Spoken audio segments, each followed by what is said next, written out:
Yo, yo nói chuyện mà kia thôi mà. Nhưng mà để nó quá chi này. Cái nồi e có một cả một món đó là À, một cái mù đấy. những món À, một cái mù đấy.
Ôi chà, xa rồi thế, tôi cho tết tôi hẳn nó mà tôi đi xíu mà. Nè, mình ăn gì có xíu gì sao? Ôi chà, chỉ làm mấy tôi không có tôiอยู่nè, giờ mua ăn chơi mà kia. Ôi sợ luôn đó chị. Bây rồi tên rồi mua hạt đấy cho luôn, mà tự lo mua.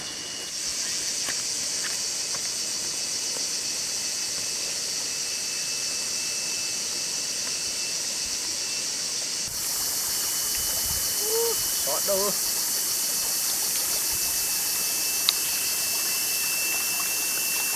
Tên hòn.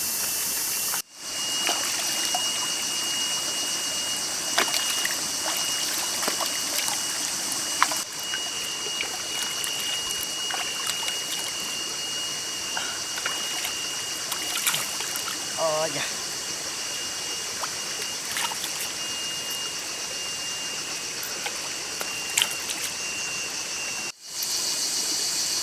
Ô, tôi cho tết tôi xem nó mà. Có xe gì chứ, nó yắc cơ tên nó.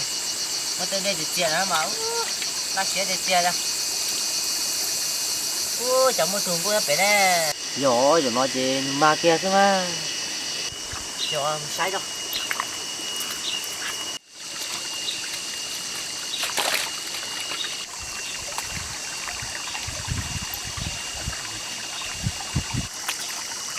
Ô, chúng con này thùng chơi quá chi nè.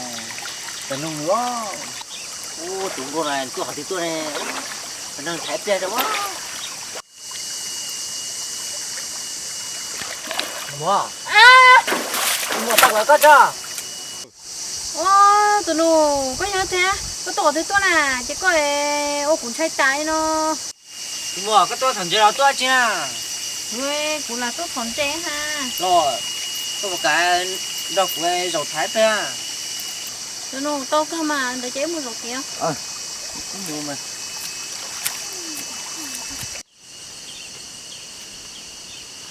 tụi nó rồi chế nó Ờ.